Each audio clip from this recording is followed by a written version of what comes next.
नमस्कार सभी को, good morning, good afternoon, good night. जब भी आप वीडियो देख रहे हैं तो आज की वीडियो में अपन देखने वाले हैं बहुविकल्पीय प्रश्न साइंस के, यानी कि विज्ञान 10th बहुविकल्पीय प्रश्न पार्ट 1 है ये। ठीक है, तो इसमें 30 वेरी मोस्ट इंपॉर्टेंट क्वेश्चन देखेंगे।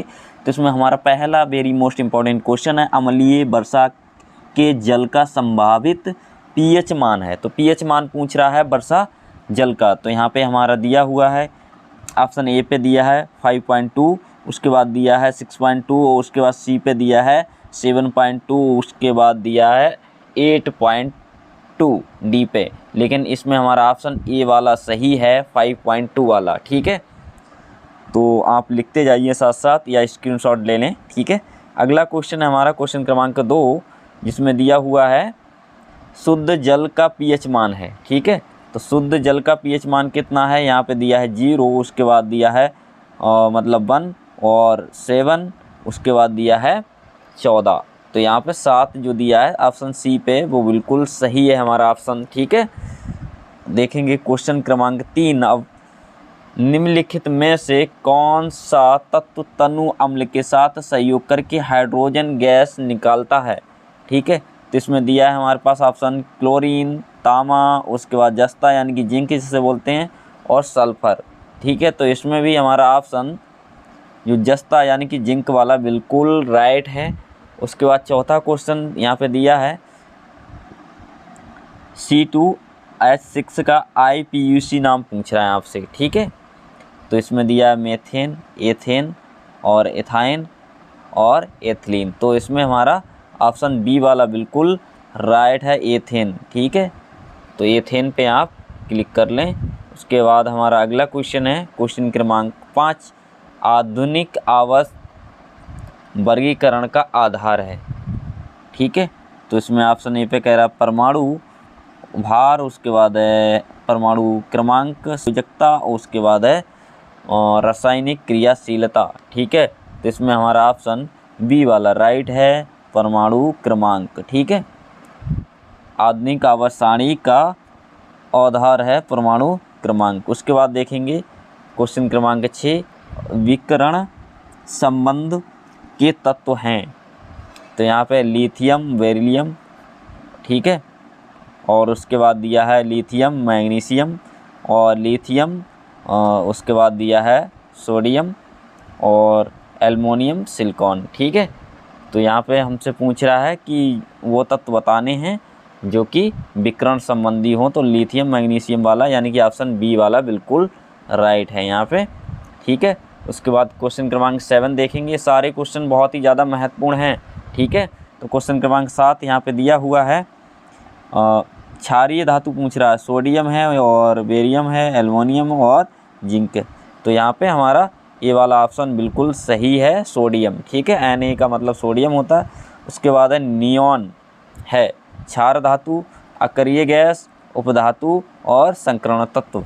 तो नियॉन पूछ रहा है, इसमें भी हमारा ऑप्शन बी वाला बिल्कुल सही है, जो कि एक अक्रिय गैस है। अक्रिय गैस का मतलब है वह गैस जो किसी भी मतलब अन्य गैस के साथ क्रिया ना करे। ठीक है, तो वो अक्रिय गैस कहलाती हैं। ठीक है, उसके बाद देखेंगे क्वेश्चन क्रमांक 9, इसमें दिया है केवल जल में घुलनशील होता है। तो यहाँ में विटामिन पूछ रहा है, यानी कौन सा विटामिन ऐसा है कि जो जल में घुलता है। ठीक है, जल में घुलनशील होता है। तो यहाँ पे दिया विटामिन ए और डी, उसके बाद विटामिन के दिया है। तो विटामिन सी वाला जो ऑप्शन राइट है, डी। ठीक है, जो कि जल में घुलता है। विटामिन सी जल में घुल जाता है, बाकी ये एक भी विटामिन नहीं घुलेंगे जल में। ठीक है, उसके बाद क्वेश्चन क्रमांक 10 देखेंगे सीधे। इसमें दिया है पादपों में प्रकाश संश्लेषण द्वारा भोजन का निर्माण होता है, जड़ में, पत्ती में, तने में, पुष्प में। तो आप सबको पता है पत्तियाँ, पेड़ पौधों में प्रकाश संश्लेषण की क्रिया द्वारा जो पेड़ पौधों की पत्तियाँ होती हैं वो अपने भोजन का निर्माण करती हैं। ठीक है, तो आई होप आपको पता भी होगा, ये क्वेश्चन सरल है काफ़ी। उसके बाद क्वेश्चन क्रमांक सीधे 11वां देखेंगे हम, ये काफ़ी ज़्यादा इम्पोर्टेंट है। पित्त का निर्माण होता है, पित्त का निर्माण कहाँ होता है, पित्ताशय, यकृत, अग्नाशय और वृषण। ठीक है, तो इसमें भी हमारा ऑप्शन जो है यकृत वाला बिल्कुल राइट है। ठीक है, अगला क्वेश्चन देखेंगे क्वेश्चन क्रमांक 12, जिसमें दिया हुआ है मनुष्य के हृदय के कोष्ठों की संख्या होती है। तो कोष्ठों की संख्या 1, 2, 3 और 4। तो इसमें डी वाला ऑप्शन बिल्कुल सही है, 4 कोष्ठों की संख्या होती है। वेरी मोस्ट इम्पॉर्टेंट ये क्वेश्चन था, ठीक है। उसके बाद देखते हैं अगला क्वेश्चन। ये क्वेश्चन सारे के सारे बहुत ही ज़्यादा महत्वपूर्ण हैं और पार्ट 2 में भी हम 30 क्वेश्चन लेकर के आएंगे इम्पॉर्टेंट। तो 30 क्वेश्चन इसमें देख रहे हैं अपन, ठीक है। तो पादपों में जाइलम का कार्य होता है, पादपों में जाइलम का कार्य होता है। तो यहाँ पे दिया उत्सर्जी वज्र और पदार्थ का संवहन, उसके बाद जल का संवहन, उसके बाद भोजन का संवहन और अमीनो अम्ल का संवहन। तो इसमें हमारा ऑप्शन जो है जल का संवहन वाला बिल्कुल सही है, ठीक है। उसके बाद अगला क्वेश्चन है फेफड़ों में शुद्ध रुधिर आता है, ठीक है। यहाँ पे दिया है बाएं अलन से, दाएं अलन से और बायां निलय से और दाएं निलय से। तो इसमें सी वाला बिल्कुल राइट है। ये क्वेश्चन इम्पोर्टेंट भी है और कन्फ्यूजन कई बार हो जाता है। तो इसमें बाएं निलय में शुद्ध रस आता है, ठीक है। फेफड़े का हम चित्र सहित आपको समझा देंगे तो आपको दिक्कत नहीं होगी, ठीक है।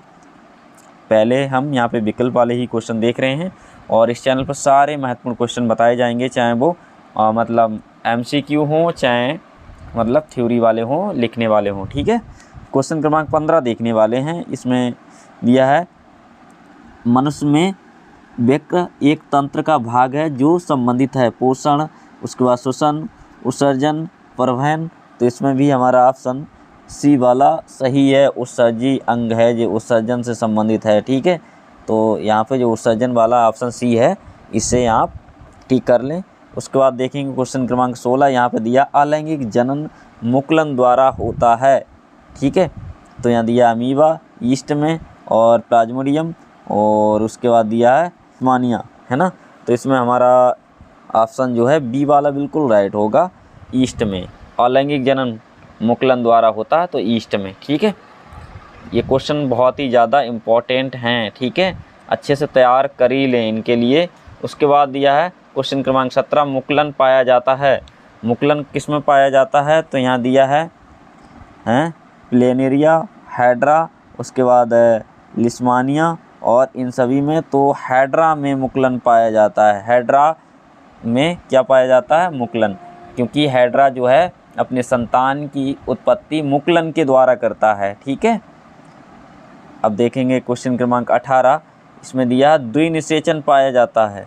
द्विनिषेचन पाया जाता है सभी जीवों में, सभी पादपों में और उसके बाद दिया है अवृतबीजी पादपों में, ठीक है। तो क्वेश्चन क्रमांक 18 है, यहाँ पे केवल जलीय पादपों में दिया है डी में। तो इसमें हमारा ऑप्शन सी वाला बिल्कुल सही है ना, आवृतबीजी पादपों में, ठीक है, यानी कि पुष्पों में भी द्विनिषेचन पाया जाता है। उसके बाद है यहाँ पे निम्न में से कौन मानव में मादा जनन तंत्र का भाग नहीं है, ठीक है। मादा जनन तंत्र का भाग नहीं है पूछ रहा है, ठीक है। तो यानी कि मादा वाला देखो, अंडाशय मादा में होता है, गर्भाशय भी मादा में होता है यानी कि स्त्री में, है ना। और ये डिंबवाहिनी भी मादा में होती है। शुक्रवाहिका किस में होती है? नर में होती है, मतलब पुरुष में होती है। तो यहाँ पे हमसे पूछ रहा है मादा जनन तंत्र का भाग नहीं वाला पूछ रहा है। तो ये तो पुरुष वाला हो गया शुक्रवाहिका, है ना। तो यही वाला नहीं है क्योंकि ये पुरुषों में पाया जाता है, हमसे पूछ रहा है महिलाओं वाला, ठीक है। उसके बाद है यहाँ पे पुरुष में लिंग गुणसूत्र होता है। पुरुष में लिंग गुणसूत्र होता है। तो आपको पता है पुरुषों में क्या होता है, XY या XX या Y और X। तो आपको पता होगा पुरुष के अंदर गुणसूत्र होते हैं X और Y, महिलाओं में XX होते हैं, ठीक है। तो इतनी बात याद रखना, पुरुष में X और Y गुणसूत्र पाए जाते हैं। अगर स्त्री की बात करें तो सिर्फ XX गुणसूत्र होते हैं, ठीक है। तो आई होप आप समझ गए होंगे। अब क्वेश्चन क्रमांक 21 पर नज़र डालते हैं। DNA पाया जाता है। एक बात अच्छे से सुन लो, ये क्वेश्चन वेरी मोस्ट इम्पॉर्टेंट हैं, ठीक है। तो इन्हें तैयार करके ही जाना है आपको। यही क्वेश्चन आने वाले हैं, लेकिन हम 60 महत्वपूर्ण क्वेश्चन पढ़ाएंगे आपको, ठीक है। उन्हीं में से आपको सारे क्वेश्चन मिल जाएंगे, ठीक है। तो आप देखते हैं क्वेश्चन 21 यही कि DNA पाया जाता है कोशिका द्रव्य में, केंद्रक द्रव्य में, केंद्रिका में और केंद्रक में। ठीक है, तो ये क्वेश्चन क्रमांक 21 है। तो इसमें हमारा ये केंद्रक द्रव्य वाला सही हो जाएगा। केंद्रक द्रव्य में क्या पाया जाता है? DNA पाया जाता है। ठीक है, तो आई होप आप ये क्वेश्चन भी समझ गए होंगे। ठीक है, अब देखेंगे क्वेश्चन क्रमांक 22। उत्तल दर्पण की फोकस दूरी 12 सेंटीमीटर है और दर्पण के उत्तर पृष्ठ की वक्रता त्रिज्या होगी। ठीक है, तो वक्रता त्रिज्या पूछ रहा है हमसे। ठीक है, तो ये क्वेश्चन तो वैसे मैंने पढ़ा दिया है, यहाँ पे हम टिक लगा लेते हैं। यहाँ पे 6 सेंटीमीटर, 12 सेंटीमीटर, 18 सेंटीमीटर और दिया हुआ 24 सेंटीमीटर। तो इसमें 24 सेंटीमीटर वाला ऑप्शन बिल्कुल राइट है। ठीक है, तो जहाँ पे हमने क्वेश्चन आंसर पढ़ाए हैं, चैनल की प्लेलिस्ट में विजिट करिए, वहाँ से सारे क्वेश्चन आंसर देख लें। ठीक है, और कुछ महत्वपूर्ण क्वेश्चन बच रहे हैं, उनके भी वीडियो लगातार आपको मिलते रहेंगे। 23वां दिया है समतल दर्पण की फोकस दूरी है। यहाँ पे दिया है 0, अनंत, 25 सेंटीमीटर और -25 सेंटीमीटर। ठीक है, तो ये क्वेश्चन क्रमांक 23 में बी वाला ऑप्शन सही हो जाएगा। समतल दर्पण की फोकस दूरी अनंत होती है। ठीक है, समतल दर्पण किसे बोलते हैं? जो चेहरा देखने के लिए आप यूज करते हैं ना अपने घर में, ठीक है, वो समतल दर्पण होता है। ठीक है, जिसे शीशा बोलते हैं कुछ लोग। ठीक है, दर्पण। उसके बाद है क्वेश्चन क्रमांक 24। स्वस्थ नेत्र के लिए दूर बिंदु स्थित होता है। स्वस्थ नेत्र के लिए दूर बिंदु पूछ रहा है यहाँ पे 25 सेंटीमीटर, 50 सेंटीमीटर और 100 सेंटीमीटर पर, अनंत पर। तो यहाँ पर भी हमारा ऑप्शन जो है अनंत वाला बिल्कुल सही हो जाएगा। स्वस्थ आँख के लिए दूर बिंदु तो अनंत पर होता है, उसकी कोई निश्चित दूरी नहीं होती। अब देखेंगे क्वेश्चन क्रमांक सीधे 25।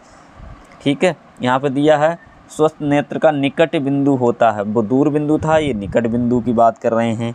ठीक है, तो निकट बिंदु होता है 25 मीटर, उसके बाद 2.5 सेंटीमीटर और 25 सेंटीमीटर और यहाँ पे दिया है 2.5 मीटर। तो यहाँ पे हमारा ऑप्शन सी वाला सही होगा। स्वस्थ मनुष्य का निकट बिंदु 25 सेंटीमीटर होता है। ठीक है, यानी कि हमें 25 सेंटीमीटर दूरी से ही वस्तुएं दिखाई दे सकती हैं। उससे अगर और निकट लेकर के जाओगे तो हमें वस्तुएं दिखना बंद हो जाएंगी। तो आई होप आप समझ गए होंगे। ये क्वेश्चन सारे महत्वपूर्ण मैं फिर से बोल रहा हूँ। ठीक है, तो इन्हें तैयार कर लेना आज ही। समझो ये परीक्षा में आ रहे हैं, आप 20 नंबर प्राप्त करना चाहते हैं। अगर एग्ज़ाम में आप चाहते हैं कि एक भी नंबर हमारा ना कटे, तो इन प्रश्नों को ज़रूर से तैयार कर लें। लेकिन ये 30 प्रश्न हैं इस वीडियो में, 30 प्रश्न अगले पार्ट में आएंगे। इसके लिए चैनल सब्सक्राइब करके रख लें, जिससे कि नोटिफिकेशन आपको मिल जाए जैसे ही हम वीडियो डालें। ठीक है, क्वेश्चन 26 में कह रहा है कांच का अपवर्तनांक अधिकतम होता है लाल रंग के लिए, पीले रंग के लिए, बैगनी रंग के लिए, हरे रंग के लिए। ठीक है, तो यहाँ क्वेश्चन क्रमांक 26 में भी हमारा ऑप्शन जो है सी वाला बिल्कुल राइट है। बैगनी रंग के लिए कांच का जो है अपवर्तनांक सबसे ज़्यादा या सबसे अधिकतम होता है। अब क्वेश्चन क्रमांक अगला देखेंगे, यानी कि 27 नंबर पे का क्वेश्चन है ये। किसी वैद्युत परपथ में बहने वाली विद्युत धारा का मात्रक है ना।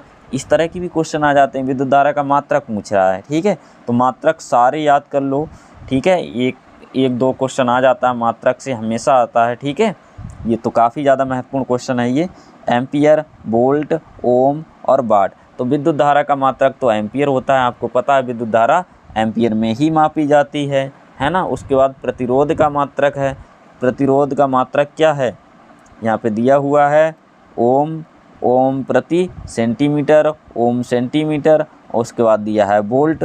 तो ये भी आपको पता होगा, जो प्रतिरोध का मात्रक जो है ओम होता है। प्रतिरोध को हम आर से लिखते हैं, आर बराबर जैसे कि किसी की वैल्यू आ जाती है 2 ओम, तो यही तो मात्रक हो गया, है ना। ओम का चिन्ह ऐसा भी होता है जो हमने यहाँ पे बनाया है। ठीक है, अब देखेंगे अगला क्वेश्चन, क्वेश्चन क्रमांक 29। यहाँ पे दिया हुआ है विद्युत धारा उत्पन्न करने की युक्ति है। यानी कि जो विद्युत धारा है, करंट है, उसे हम किससे उत्पन्न कर सकते हैं? तो यहाँ पे दिया है जनित्र और गैल्वेनोमीटर, अमीटर, मीटर।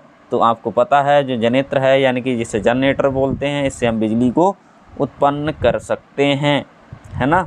उसके बाद क्या है, नीचे दिया है क्वेश्चन क्रमांक 30। ये लास्ट में क्वेश्चन है। जीवाश्म ऊर्जा का स्रोत है पवन ऊर्जा, यहाँ पे दिया है पवन ऊर्जा, ठीक है। उसके बाद दिया सौर ऊर्जा, कोयला और जल विद्युत। तो इसमें हमारा ऑप्शन सी वाला बिल्कुल सही है। जीवाश्म ऊर्जा के स्रोत है, यानी कि कोयला है। जीवाश्म मतलब कोयला, जीवाश्म ऊर्जा का स्रोत है कोयला, ठीक है। तो आई होप आप ये प्रश्न समझ गए होंगे।